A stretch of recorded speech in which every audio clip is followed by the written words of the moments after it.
Hello students, आज हम strategic marketing management में कॉर्पोरेट स्ट्रेटेजी डिसीजंस का टॉपिक डिस्कस करेंगे।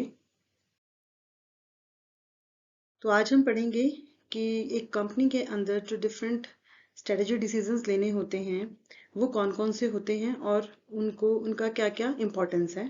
तो आज हम पढ़ने वाले हैं vision, mission, objective and goals. इनको हम डिटेल में डिस्कस करेंगे। इस इन टॉपिक्स को डिस्कस करने से पहले हमें ये समझना होगा कि इनका जो रोल है ऑर्गेनाइजेशन में वो कहाँ पर आता है। उसके लिए हमें ये समझने की जरूरत है कि जो स्ट्रेटेजिक मैनेजमेंट प्रोसेस है वो क्या है।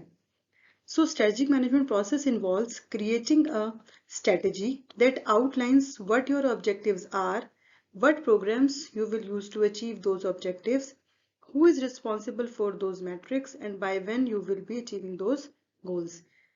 अब इस डेफिनेशन को अगर हम समझे तो इसमें यही निकल कर आता है कि स्ट्रेटेजिक मैनेजमेंट प्रोसेस का मतलब है एक स्ट्रेटेजी को क्रिएट करना जिसमें हम इस तरह से अपने प्रोग्राम्स को डिजाइन करते हैं कि जो ऑब्जेक्टिव्स हमने सेट किए थे उनको हम अचीव कर पाएं, और किस तरह से किन पॉलिसीज, स्ट्रेटजीज और प्रोग्राम्स के जरिए, किन एक्टिविटीज के जरिए हम उन ऑब्जेक्टिव्स को अचीव कर रहे हैं।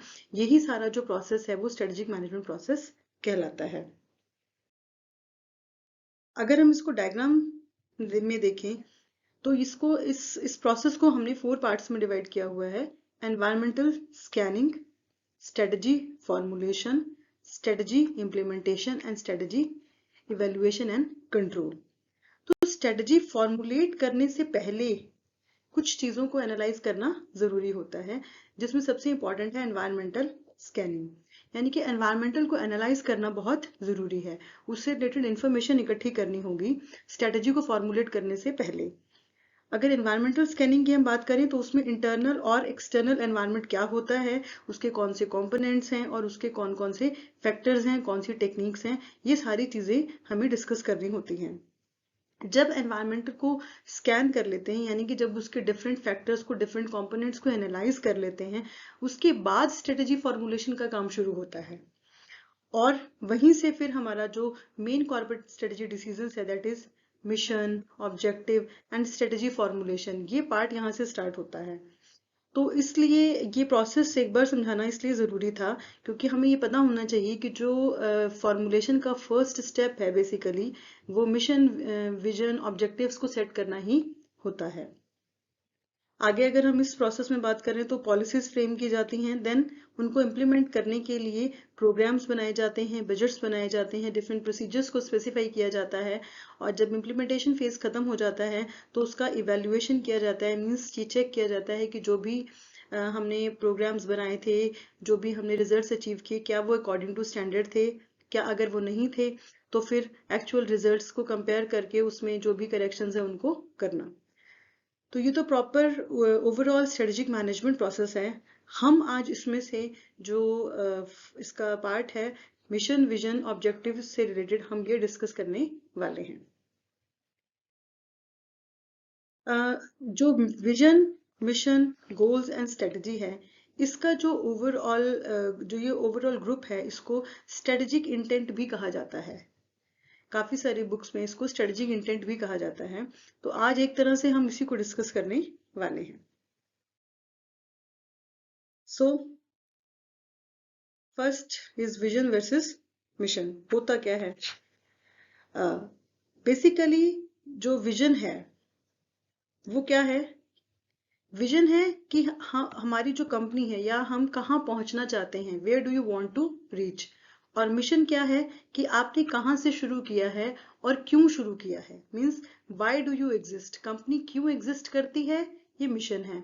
और कंपनी कहाँ पहुंचना चाहती है, ये विजन है। वो अपने आप को कहाँ देखना चाहती है कुछ सालों के बाद, ये उसका विजन है। तो basically why company exist, mission, and where it wants to reach is vision. अब हम इसको आगे डिटेल में डिस्कस करते हैं। कंपनी का विजन क्या है according to Philip Kotler? Description of something, something means what, an organisation, corporate culture, a business, a technology and activity in the future. जो चीज मेन है इसमें कि विजन क्या है, कुछ भी हो सकता है, एक कंपनी कहीं कैसे अपने आप को वो देख रही है, चाहे वो अपने ऑर्गेनाइजेशन के कंटेक्स्ट में बात कर रही है, चाहे वो अपने कल्चरल चेंजेस करना चाहती है, या वो बिजनेस के फॉर्म में बात कर रही है, टेक्नोलॉजिकली एडवांसमेंट करेगी वो, या कोई और एक्टिविटी प्लान करेगी, कुछ भी एनीथिंग, जो भी कंपनी फ्यूचर में अपने आप को चेंज करके या फ्यूचर में जो वो परसीव कर रही है, अपने आप को देख रही है, वही कंपनी का विजन होता है। बेसिकली हर कंपनी अपनी विजन और मिशन स्टेटमेंट्स को एनालाइज करती है, बनाती है, उनको एनालाइज करती है, मींस पहले वो उनको अच्छे से डिस्कस करती है, उस पर काम करती है और फिर उसको फ्रेम करती है। तो मिशन और विजन स्टेटमेंट्स फ्रेम की जाती हैं। तो कंपनी का जो भी विजन कंपनी बनाना चाहती है वो किस तरह का होना चाहिए? It is basically the blueprint of companies future position. जैसा कि अभी हमने कहा कि कंपनी फ्यूचर में अपने आप को कहाँ देख रही है, वो उसका एक ब्लूप्रिंट प्रिपेयर करती है in short form. It is most important because it effects many things. Vision बहुत जरूरी है because whole organisation is directed towards the vision. सारी कंपनी, उसके सारे एम्प्लॉय, सारे यूनिट्स, सब कुछ विजन के टुवर्ड्स ही काम करता है। तो ये बहुत ज्यादा इंपॉर्टेंट होता है। Vision statements must be competitive, original and unique. मैंने अभी बताया कि जो विजन होता है इसको शब्दों में एक स्टेटमेंट के फॉर्म में लिखा जाता है। तो जो भी विजन की स्टेटमेंट डिजाइन की जाए, it should B competitive, it should B original and unique. Long term vision कभी भी छोटे समय में पूरा नहीं होता, थोड़े समय में पूरा नहीं होता, ये हमेशा लॉन्ग टर्म पर्सपेक्टिव से डिजाइन किया जाता है। Vision statements should be inspiring. इस तरह से बनाइए कि सब जो भी आपके ऑर्गेनाइजेशन के लोग हैं वो इंस्पायर हो सके, मोटिवेट हो सके उस विजन को पूरा करने के लिए। पैशनेट हो सके, मीन्स इतना ज्यादा मोटिवेटेड हो कि सब लोग अब पैशन पूरा इन्वॉल्व होकर उसमें पैशनेट होकर उस पर काम कर सकें। इंटीग्रिटी यानी कि सब लोग ईमानदारी से, सत्यनिष्ठा से उस पर काम करें। एंड मोर ओवर, जब भी कोई ऑर्गेनाइजेशन अपनी स्टेटमेंट्स डिजाइन करती हैं तो उसमें उस ऑर्गेनाइजेशन की वैल्यू दिखती है। एस्पायरेशंस यानी कि उम्मीदें, आशाएं, वो क्या चाहती है, कहाँ जाना चाहती है, गोल्स, क्या ऑब्जेक्टिव्स अचीव करना चाहती है, ये सब कुछ उसके विजन स्टेटमेंट्स में झलकता है। मिशन स्टेटमेंट्स क्या होती हैं? According to Thomson, he defines mission as essential purpose of the organization concerning particularly why it is in existence, the nature of its business and customer it seeks to serve and satisfy। जैसे कि अभी मैंने समझाया था कि एक organisation जहां से शुरू करती है, और जहां से शुरू करने का मतलब कि वो क्यों शुरू कर रही है, उसका एग्जिस्टेंस क्यों है, वो क्यों किसी पर्टिकुलर बिजनेस में एंटर कर रही है, इसका जो आंसर है वो मिशन स्टेटमेंट में होता है।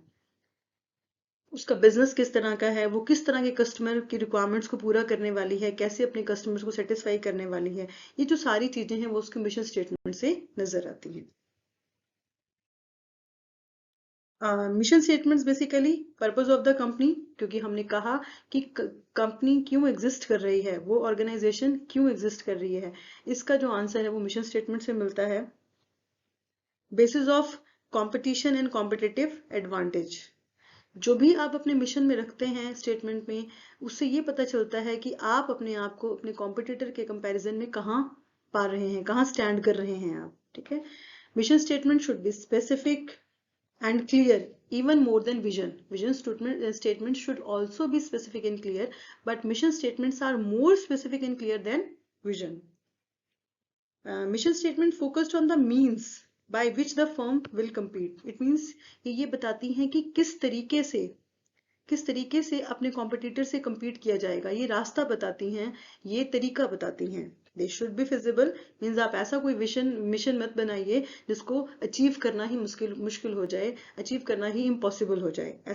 ऐसी स्टेटमेंट हो, यानी कि ऐसा मिशन हो जो सभी लोग अचीव कर पाए, कैपेबल हो उसको अचीव करने के। Mission statement should be motivating, obviously, and it should indicate major component of strategy. Means जिस चीज पर आप फोकस कर रहे हैं, आपके मिशन स्टेटमेंट का वो एक पार्ट होना चाहिए, उसमें नजर आना चाहिए कि आपका मोटिव क्या है, आपका जो भी कंपनी को बनाने का पर्पस है वो क्या है, वो उसमें दिखना चाहिए। अब हम मिशन और विजन को एक एग्जाम्पल से समझते हैं। हमारे पास दो एग्जाम्पल्स हैं जिनको हम यहाँ पर डिस्कस करेंगे।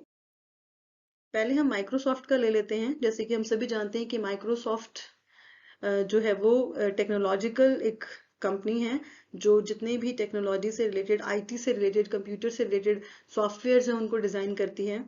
एमएस ऑफिस के बहुत सारे प्रोडक्ट्स हम सब लोग यूज करते हैं। इवन जो हम लोग मैंने पीपीटी बनाई है ऑब्वियसली वो भी एमएस ऑफिस पे बनाई है, एमएस वर्ड, एमएस एक्सेल, जो पॉपुलर इसके टूल्स हैं हम हमेशा डेली लाइफ में यूज करते हैं। तो हम उसका एक एग्जांपल डिस्कस करते हैं। माइक्रोसॉफ्ट की विजन स्टेटमेंट क्या है? To help people and business through the world to realise their full potential. इन्होंने अपनी विजन स्टेटमेंट बनाई to help people and business through the world to realise their full potential. अब इस vision को हम 3 parts में divide करके उसको समझते हैं। First is people and business, यानी कि इन्होंने किसको टारगेट किया? आम लोगों को भी टारगेट किया और बिजनेस हाउसेस को भी टारगेट किया। Through out the world, international, global level पे इन्होंने अपने जो भी प्रोडक्ट्स बनाने वाले हैं ये वो पूरे ग्लोबल लेवल पर सभी के यूज के होंगे। To realise their full potential means अगर टेक्नोलॉजी ना हो तो क्या कोई पर्सन, क्या कोई ऑर्गेनाइजेशन अपने पोटेंशियल का फुल यूज कर पाएगी? अपने जो भी उसके रिसोर्सेज हैं उनको ठीक से यूटिलाइज कर पाएगी? नहीं कर पाएगी। उसकी कैपेबिलिटीज को वो ठीक से यूज नहीं कर पाएगी। आज इस बात को हम सब बहुत अच्छे से समझते हैं कि बिना टेक्नोलॉजी के कुछ भी नहीं है। हमारी जितनी भी डेली लाइफ है वो सब टेक्नोलॉजी पे बेस्ड है। अगर हम मान लीजिए लैपटॉप और कंप्यूटर्स पे नहीं भी काम कर रहे हैं तो भी हमारे मोबाइल फोन्स में भी हम डॉक्यूमेंट्स डिजाइन कर रहे हैं, मेल कर रहे हैं, सब कुछ कर रहे हैं और उस सब में हमारा जो माइक्रोसॉफ्ट है उसके एप्स डले हुए हैं। तो इनका टारगेट ही यही था कि जो भी काम मैनुअली होते थे, आप समझ लीजिए कि वो मैनुअली उतना पोटेंशियल यूज नहीं कर पाते थे, उन सबको टेक्नोलॉजी की हेल्प से फुल पोटेंशियल यूज करना, इन्होंने ऐसा अपना विजन बनाया। अब हम मिशन स्टेटमेंट को डिस्कस करते हैं। मिशन स्टेटमेंट क्या है इनकी? To empower every person, every organisation on the planet to achieve more. अब देखिए ब्यूटी ऑफ द वर्ड्स कि हर पर्सन को, हर ऑर्गेनाइजेशन को, यानी कि और इस कहां पर? इस प्लैनेट पर, यानी कि अगेन जो है वो होल ऑफ द वर्ल्ड यानी कि ग्लोबल लेवल पे अचीव मोर। अब मोर की कोई लिमिट ही नहीं है। तो अगेन हम इसको 3 पार्ट्स में डिवाइड करते हैं, दैट इज एम्पावर। एम्पावर करना मतलब सशक्तिकरण, उसको इस तरह से उसकी जो कैपेबिलिटीज हैं उनको स्ट्रॉन्ग बनाना। किसकी? Every person and every organisation on the planet. हर व्यक्ति और हर ऑर्गेनाइजेशन, खाली बिजनेस में नहीं, एवरी ऑर्गेनाइजेशन, चाहे वो स्कूल है, चाहे वो कॉलेज है, चाहे वो हॉस्पिटल है, चाहे वो बिजनेस हाउसेज हैं, सभी को इंक्लूड करना ऑन द प्लैनेट यानी कि इस अर्थ पर, global level again, to achieve more, ज्यादा से ज्यादा वो प्राप्त कर सके, ज्यादा से ज्यादा वो अचीव करे। तो ये माइक्रोसॉफ्ट की विजन और मिशन स्टेटमेंट है। जो भी ऑर्गेनाइजेशन अपनी स्टेटमेंट्स को डिजाइन करे उनको यूनिकनेस, क्लैरिटी, स्पेसिफिसिटी, इन सब चीजों का ध्यान रखना चाहिए। एक एग्जांपल और है हमारे पास अमेजोन का, इसको भी डिस्कस कर लेते हैं। बहुत ही पॉपुलर ऑनलाइन वेबसाइट है, ई कॉमर्स वेबसाइट है। विजन, इसका विजन क्या है? To be earth's most customer centric company where customer can find and discover anything they might want to buy online। क्या कहते हैं ये? To be Earth's most customer centric company, धरती पर सबसे ज्यादा ग्राहकों की तरफ केंद्रित कंपनी बनना, जहां पर कोई भी ग्राहक कुछ भी ढूंढ सके, खोज सके, जो भी वो खरीदना चाहता है ऑनलाइन। देखो अब इसको हम फिर से 3 पार्ट्स में डिवाइड करते हैं। अर्थ यानी कि अगेन जो इनका टारगेट था वो ग्लोबल लेवल, इंटरनेशनल लेवल पे अपने प्रोडक्ट्स को पूरी दुनिया में पहुंचाना। कस्टमर सेंट्रिक, इनका टारगेट था ग्राहकों को केंद्रित किया इन्होंने, यानी कि कस्टमर को फोकस किया। Anything they want to buy online, कुछ भी खरीद सकते हैं वो ऑनलाइन, ऑनलाइन यानी कि ऑनलाइन प्लेटफॉर्म पे। अब ये बात हम बहुत अच्छे से जानते हैं कि अमेजोन अपने विजन को कितनी अच्छी तरीके से फुलफिल कर रही है।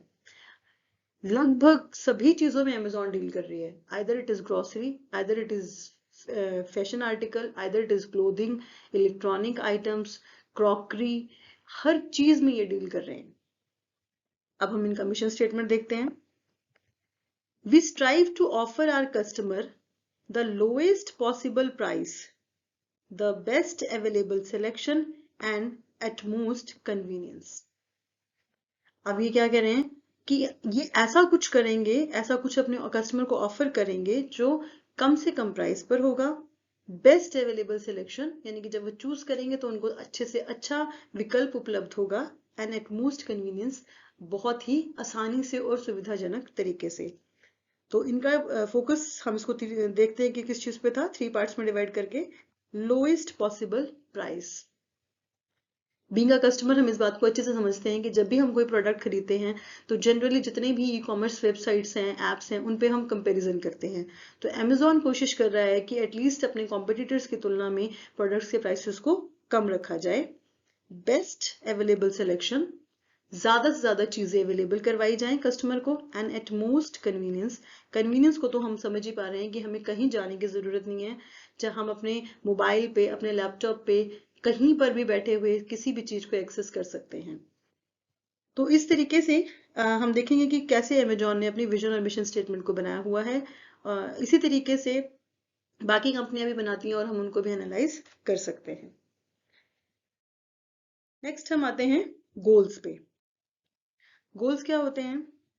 गोल is a short term statement that describes a broad and long term achievable outcome. थोड़े थोड़े समय में हम अपनी स्टेटमेंट्स बनाते हैं और हम बताते हैं कि हम एक लॉन्ग टर्म में क्या कुछ अचीव करने वाले हैं। जनरली बिटवीन 3 to 5 years कह सकते हैं हम इसको। So goals are time based, outcome oriented and process oriented. Means हम जब भी अपने गोल्स बनाते हैं उनके लिए हम एक निश्चित समय रख सकते हैं। हम कुछ भी रिजल्ट ओरिएंटेड रख सकते हैं कि हमने ये चीज अचीव करनी है, ये रिजल्ट्स अचीव करने हैं, इतने सेल्स अचीव करनी है, something like that. Process oriented means जब ऑर्गेनाइजेशन अपनी प्रोडक्शन प्रोसेस में कुछ चेंज करना चाहती है, या कुछ और भी आप कह सकते हैं, किसी भी तरीके से अगर वो जो भी प्रोसेसेस चल रही हैं उनमें कुछ भी मॉडिफिकेशंस चाहती है तो उसको भी वो अपने गोल में इनकॉर्पोरेट कर सकती है। ऑब्जेक्टिव्स। ऑब्जेक्टिव्स क्या होंगे? Objectives define specific action that each member of your company must take to achieve the overall goal. Objectives are action that measure how you should follow the direction provided by the goal. देखो, goals और objectives देखने में एक जैसे लगते हैं, है ना? पर जो goals हैं वो generalized हैं, उनको अचीव करने के लिए objectives बनाए जाते हैं। तो objective एक तरह से एक दिशा देते हैं, एक डायरेक्शन देते हैं कि goals को कैसे अचीव किया जाए।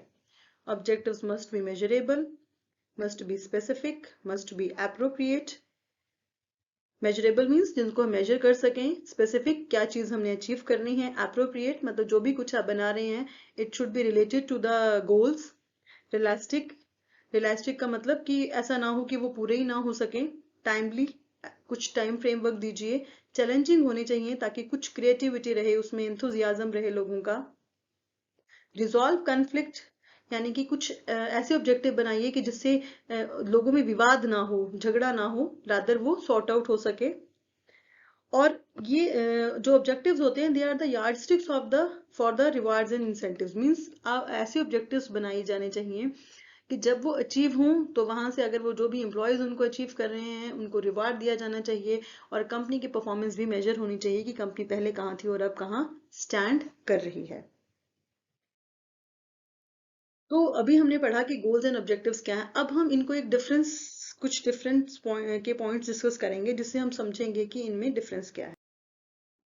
First point is on the basis of scope. A goal is broad intention that you cannot measure in a quantifiable unit, while an objective is a narrower and you can describe it in terms of specific and measurable task. जैसे अभी मैंने आपको बताया कि गोल ना general होते हैं, general statements हैं, उसको आप पर्टिकुलरली गोल को आप मेजर नहीं कर सकते, जबकि ऑब्जेक्टिव्स को आप कर सकते हो। यानी कि जो ऑब्जेक्टिव्स हैं वो गोल्स को पूरा करने के लिए ही तो बने हैं। सपोज करो, अगर हम एग्जांपल के तौर पे लें, हमारा गोल था to enhance staff expertise, staff को एक्सपर्टाइज करना, यानी कि उनको कुछ भी सिखा करके एक्सपर्ट बना देना किसी एरिया में। अब ये तो एक जनरल स्टेटमेंट हो गई ना। ऑब्जेक्टिव क्या बना सकते हैं हम? Suppose schedule regular training and seminars by December 2022 and have all employees certified by January 2023. अपने एम्प्लॉयज को एक्सपर्ट बनाने के लिए ऑब्जेक्टिव हमने क्या बनाया कि ट्रेनिंग ऑर्गेनाइज करिए दिसंबर 2022 तक, और जनवरी 2023 तक सभी एम्प्लॉयज को सर्टिफिकेट मिल जाने चाहिए उन ट्रेनिंग्स के, यानी कि उनको ट्रेनिंग दे करके एक्सपर्ट बनाना है और उस ट्रेनिंग के सर्टिफिकेट्स भी हमने उनको देने हैं। तो ये एक तरह का ऑब्जेक्टिव है जिसकी हेल्प से गोल को अचीव किया जाएगा। तो जो गोल है वो एक ब्रॉडर टर्म है, जबकि जो ऑब्जेक्टिव है वो एक नैरोअर टर्म है। एक और एग्जांपल लेते हैं, purpose and order. Goal is set to achieve your and your company's mission and an objective is set to achieve or accomplish the goal। ये बात तो हो ही गई कि गोल हमारी कंपनी के मिशन को हम कैसे अचीव कर रहे हैं ये बताते हैं, और ऑब्जेक्टिव ये बताते हैं कि गोल कैसे पूरे किए जाएंगे। ठीक है, सो जो गोल है वो एक हायर पोजीशन पे है रादर देन ऑब्जेक्टिव। गोल सब हम इसको एग्जांपल से समझते हैं। मान लीजिए हमारा गोल था इंक्रीज प्रॉफिट मार्जिन, कि प्रॉफिट मार्जिन को बढ़ाना है। Again it is general statement. अब ऑब्जेक्टिव क्या बन सकता है, reduce operating cost by 10% in 18 months. Target लेके चलेंगे हम कि अगर हम 18 महीनों में 10% से अपनी ऑपरेटिंग कॉस्ट को कम कर पाए तब जाकर हमारा जो प्रॉफिट मार्जिन है वो बढ़ पाएगा।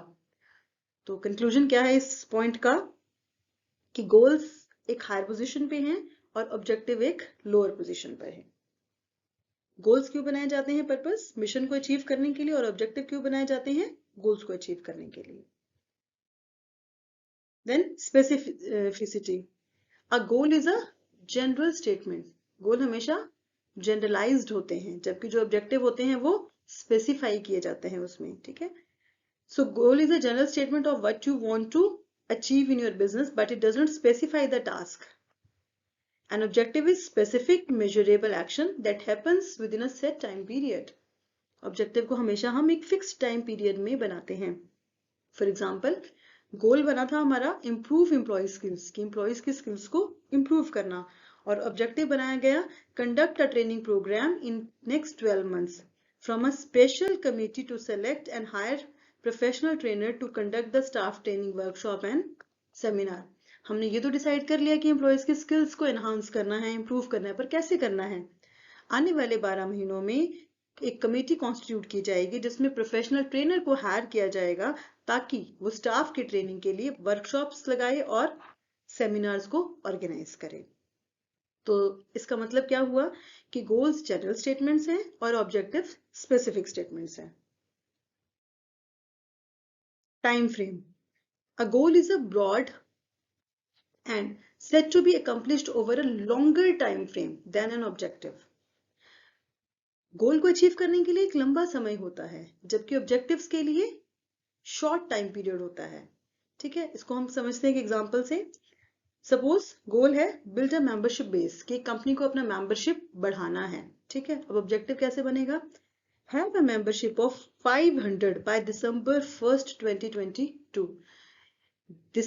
1 दिसंबर 2022 तक 500 लोग जुड़ जाने चाहिए, 500 की मेंबरशिप हो जानी चाहिए। आगे भी उसको स्पेसिफाई करेंगे क्या, the membership committee will conduct 5 membership meetings, कि जो मेंबरशिप कमेटी होगी वो 5 मीटिंग्स करेगी एट स्पेसिफाइड लोकेशंस, अलग अलग जगहों पर, ऑन द फॉलोइंग डेट्स, इन कब कब करेगी, जुलाई में, अगस्त में, सितंबर में, अक्टूबर में एंड नवंबर में।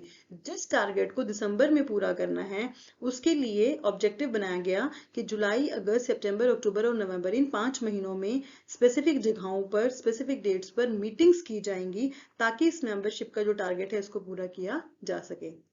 तभी हम कहेंगे कि जो ये ऑब्जेक्टिव की हेल्प से गोल्स पूरे हो गए। तो आई होप कि ये डिफरेंस भी समझ आ गया होगा कि गोल्स और ऑब्जेक्टिव्स में क्या डिफरेंस है। अब हमारे पास एक टॉपिक और है, balance score card approach of objective setting by Robert S Kaplan and David Norton of Harvard Business School. इन लोगों ने ऑब्जेक्टिव्स को सेट करने की एक अप्रोच बनाई जिसका नाम है बैलेंस स्कोर कार्ड। हमने क्योंकि यहाँ पर अभी ऑब्जेक्टिव का टॉपिक डिस्कस किया है इसलिए जरूरी है कि इस अप्रोच को भी हम यहीं पर डिस्कस करें।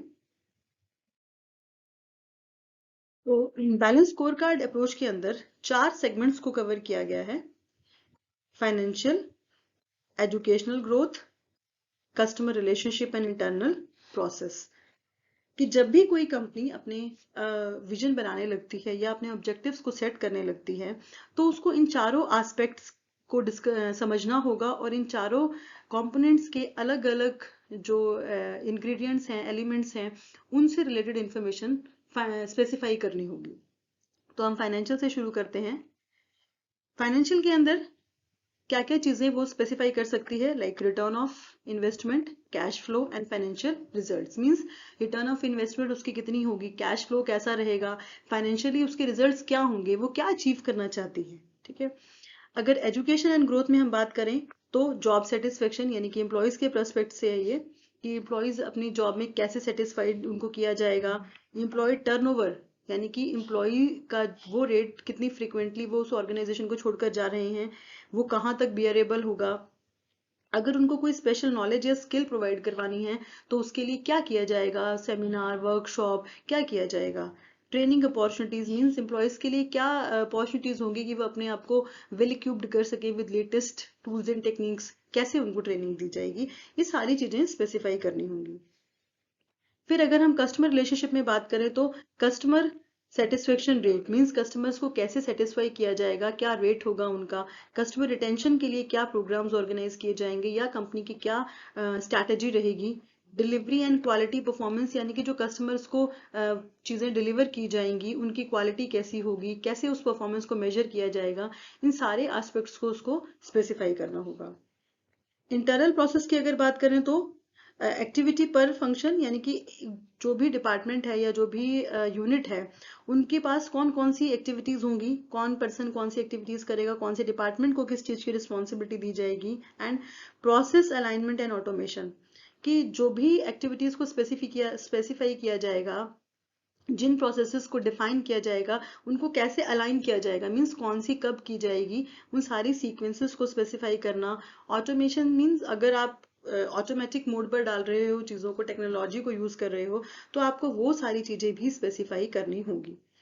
तो एक ऑर्गेनाइजेशन जो इन चारों कंपोनेंट्स के डिफरेंट एलिमेंट्स को स्पेसिफाई करेगी ठीक से, वो अपने ऑब्जेक्टिव्स को ज्यादा अच्छे से बना सकेगी, और जितना अच्छे से वो उनको डिजाइन कर पाएगी उतना अच्छे से वो उनको अचीव कर पाएगी। So this was all about balanced score card approach of objective setting. So here we are over with the topic of corporate strategy decisions. और अब आपके लिए एक टास्क है कि आप कम से कम 3 कंपनीज की जो विजन मिशन स्टेटमेंट्स हैं उनको फाइंड आउट करिए, उनको एनालाइज करिए और उनको समझिए कि वो उन्होंने कैसे डिजाइन की हुई थी। Thank you.